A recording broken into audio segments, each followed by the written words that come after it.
Welcome, dear listener. Tonight, we will drift into the gentle embrace of story and history. Before we begin, I invite you to settle into a comfortable place, close your eyes, and let the rhythm of the words carry you into peace. If you enjoy these journeys through myth and time, I kindly encourage you to subscribe to the channel, leave a comment with your thoughts, and join this circle of dreamers who travel through history before sleep.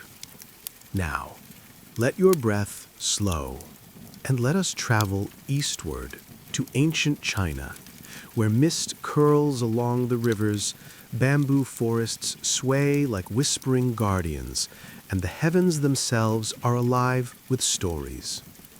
Long ago, China was not only a land of emperors, poets, and warriors. It was a place where people believed the universe itself was layered.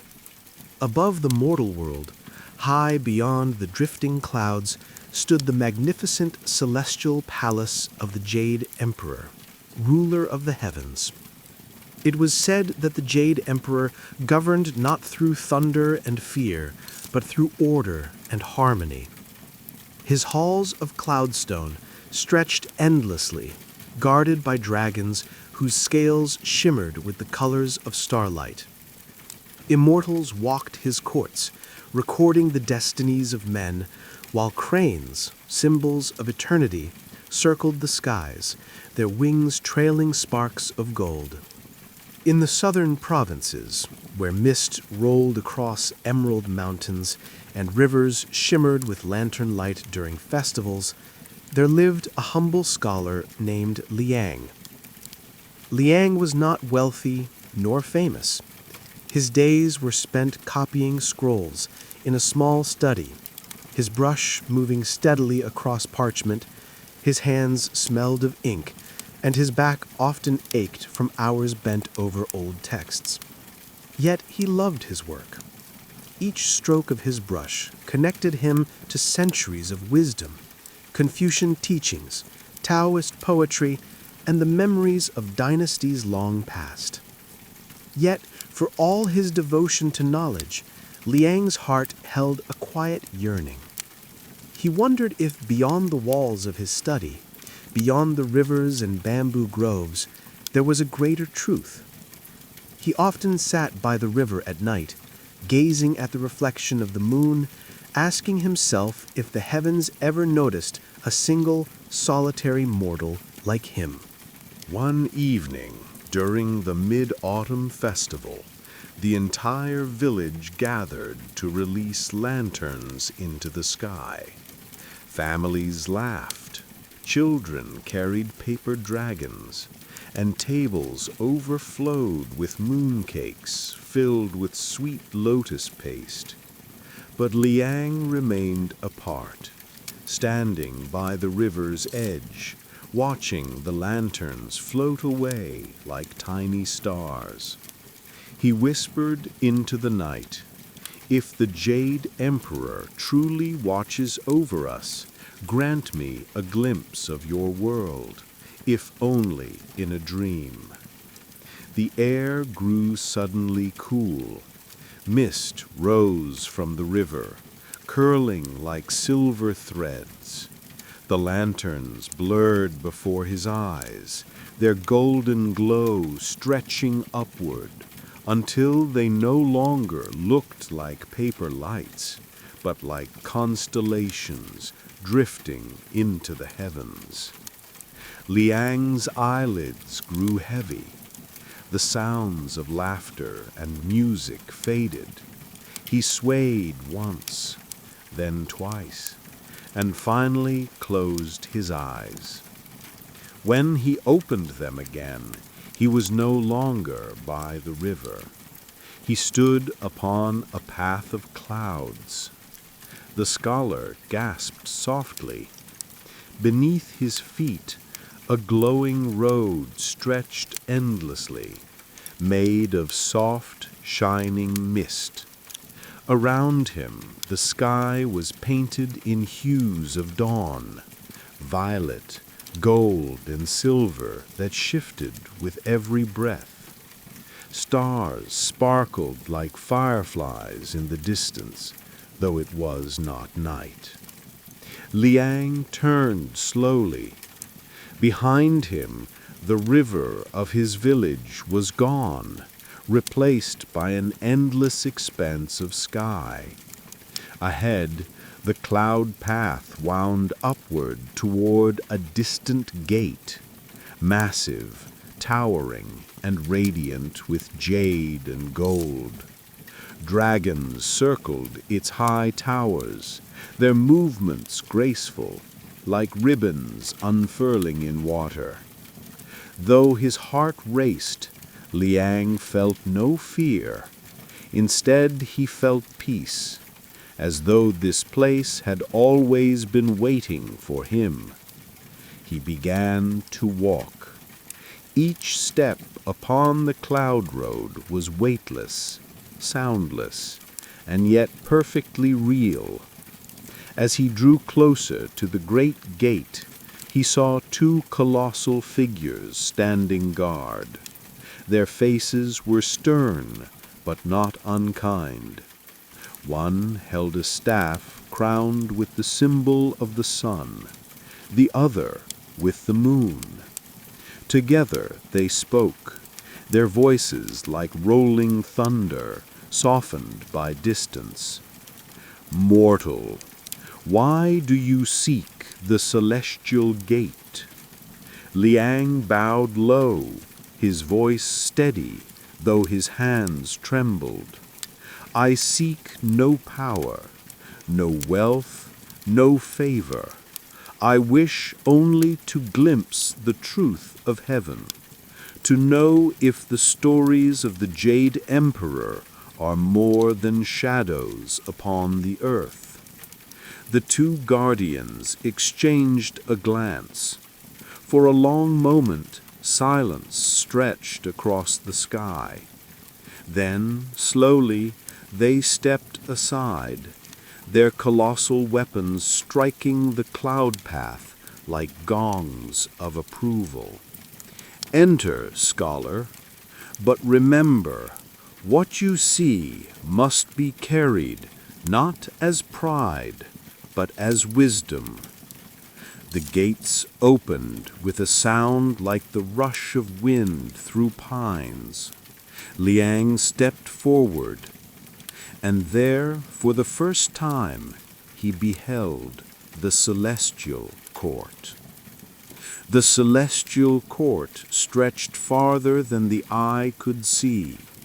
Palaces of cloudstone and jade rose like mountains of light, their rooftops glittering with tiles of gold. Bridges arched gracefully between towers, woven from strands of starlight. Waterfalls poured not with water, but with flowing silver energy that shimmered as though made from the Milky Way itself. Everywhere, celestial beings moved with quiet grace. Some looked like men and women robed in silks that shimmered with constellations.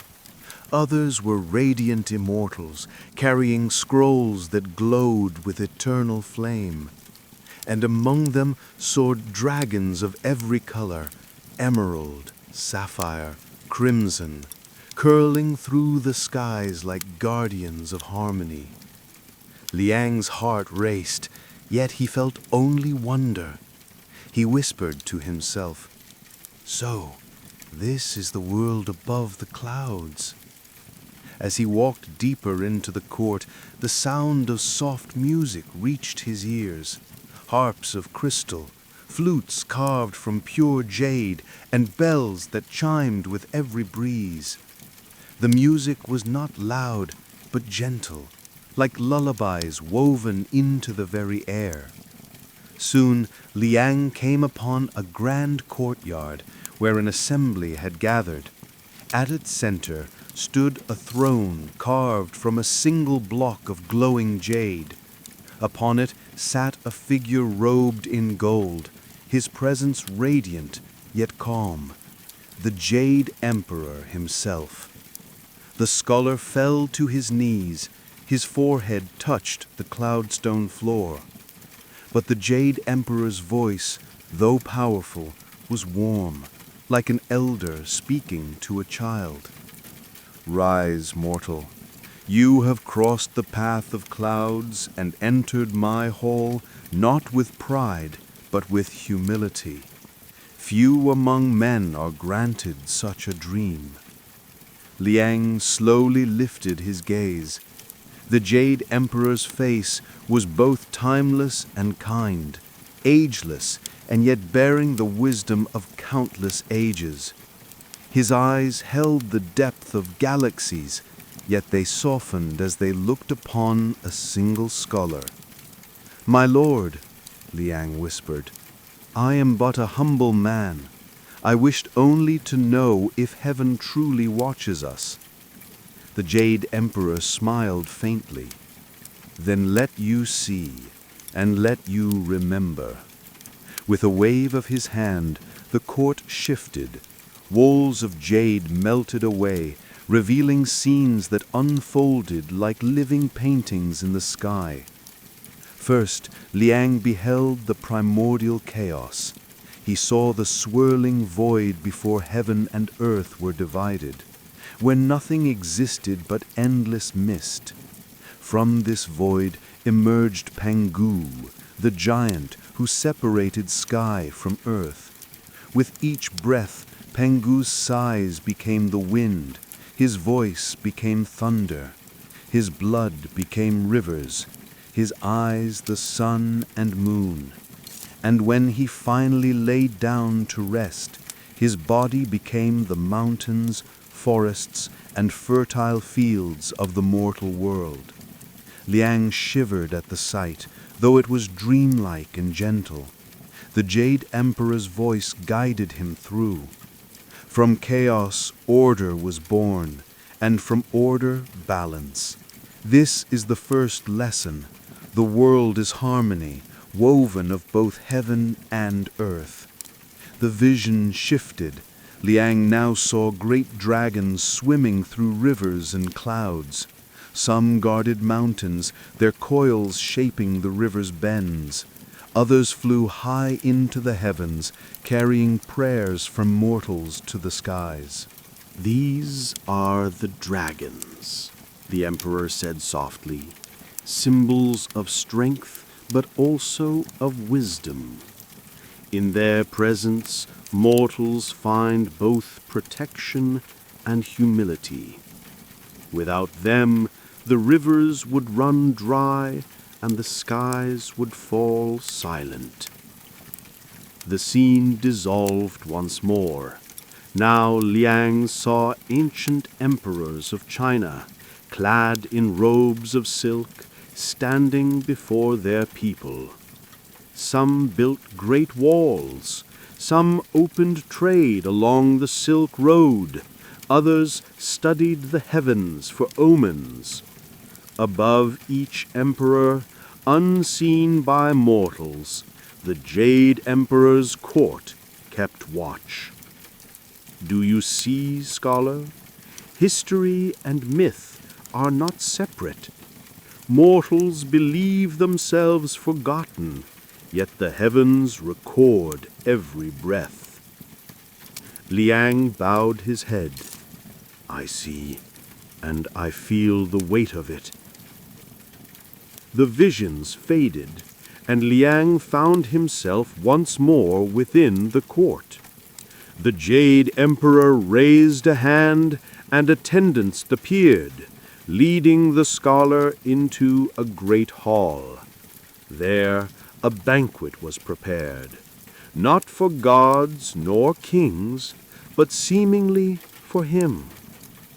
The tables were lined with dishes unlike any on earth, fruits that glowed like captured dawn, bowls of rice that shimmered like pearls, cups of tea that released steam in the shapes of blossoms.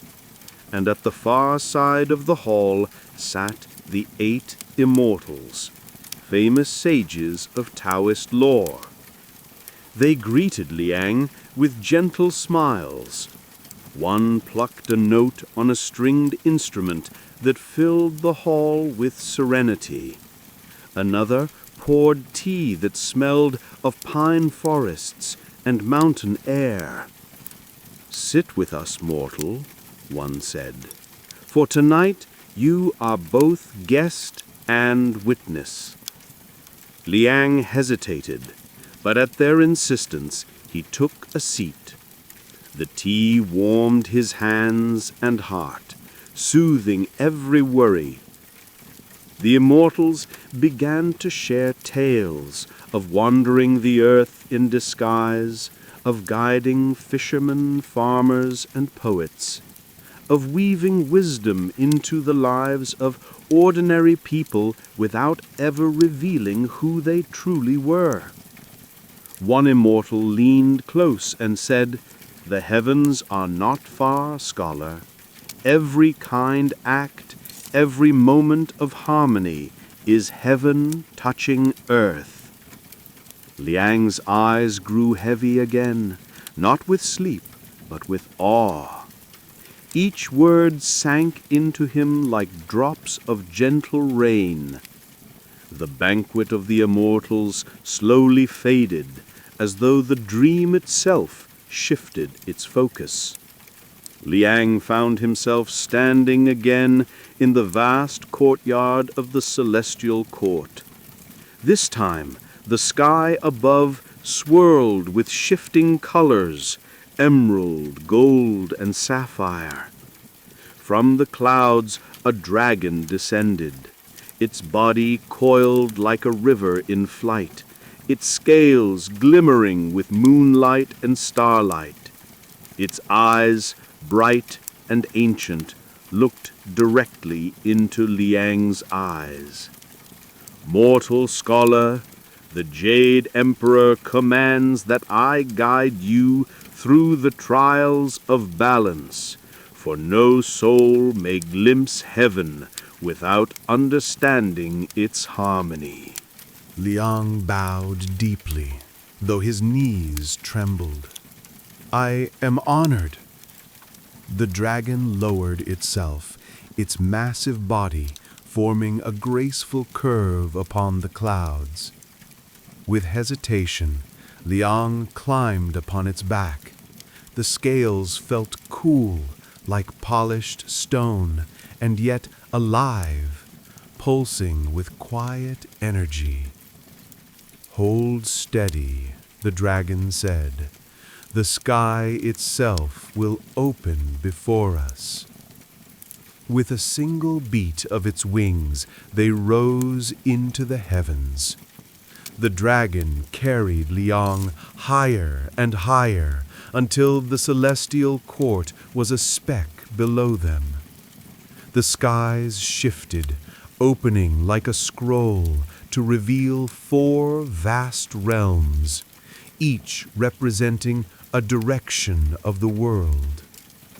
The dragon spoke, its voice steady against the rushing wind. "To understand balance, you must witness the 4 directions, each guarded by a celestial beast." First they flew east. There the azure dragon of the east awaited, its body shimmering with the colors of spring. Fields blossomed beneath it, rivers swelled, and farmers sowed their seeds. "This is renewal," the dragon said. "Life begins here, but without respect, growth becomes greed." Next, they turned south. There the vermilion bird of the south soared above lands warmed by summer's fire. Its wings trailed sparks, and its song brought courage to mortals below. Warriors marched, banners waved, and poets sang of love and longing. "This is passion," the dragon explained. "It fuels both creation and destruction." They then flew west, where the white tiger of the west prowled. Its stripes glowed under the fading autumn sun. Beneath it, kingdoms prepared for harvest and for war. Justice and endings marked this land. "This is strength," the dragon said, "necessary but dangerous when wielded without wisdom." Finally, they turned north, where the black tortoise of the north rested in stillness. Snow drifted gently across frozen lakes, and silence filled the world. "This is endurance," the dragon murmured. "Patience, rest, and preservation." As Liang looked upon the four realms, he realized that none could exist without the others. Growth needed courage, courage needed restraint, restraint needed patience, and patience returned once more to growth. The dragon lowered its voice. "This is the second lesson. All things are balance. Heaven and earth are mirrors, and mortals live within their reflection." But as they hovered above the four directions, the skies suddenly trembled. Clouds darkened. A shadow rose from the horizon, swirling like ink spilled across silk. Liang gripped the dragon's scales in fear. "What is that?" The dragon's eyes narrowed. "It is what comes when balance is forgotten. Every age of men risks it. It begins not in heaven, but in hearts." The shadow twisted into forms, armies clashing endlessly, emperors blinded by ambition, rivers poisoned, forests burning. The images were not just myth, they were echoes of real history. Dynasties that rose in brilliance only to fall to pride and cruelty. Liang's chest grew heavy. "Is there no end to it?" "There is," the dragon said, "for harmony always seeks to return. But mortals must remember, that is why you are here."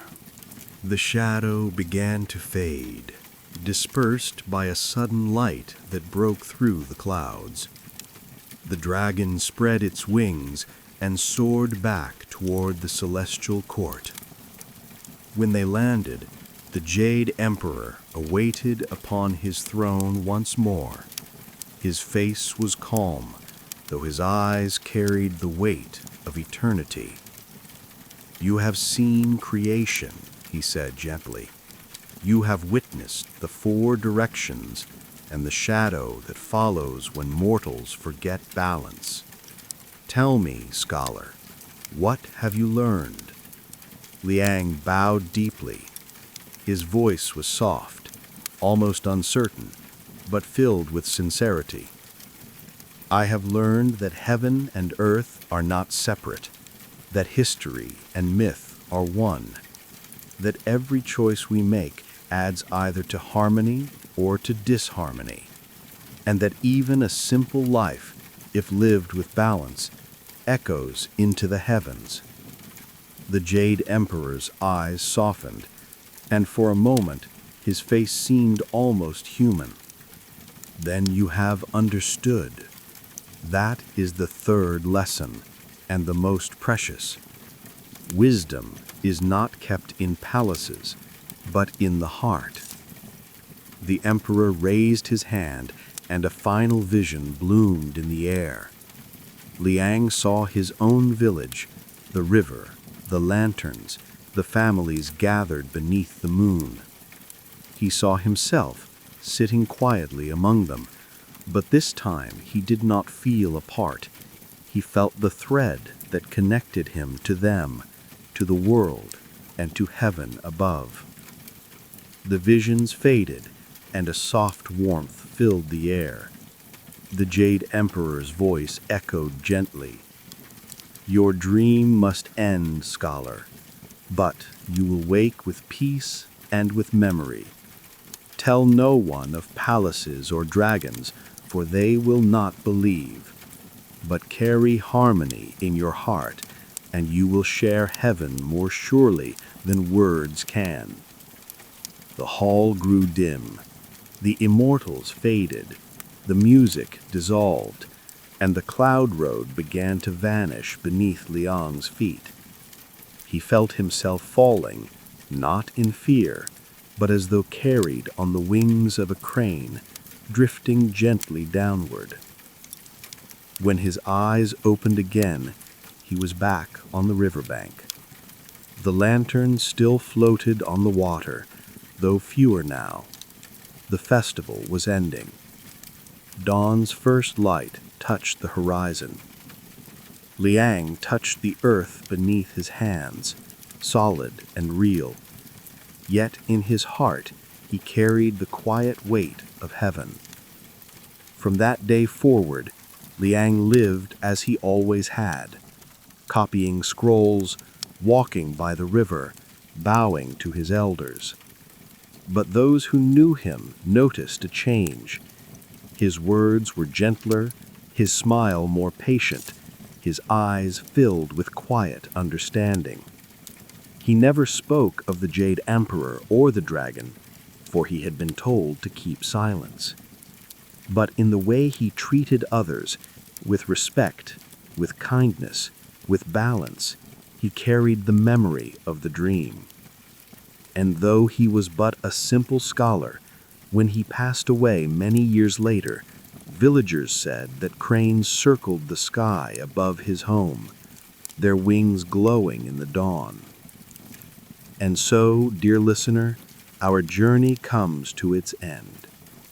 May you carry with you the peace of Liang's dream and the harmony of heaven and earth.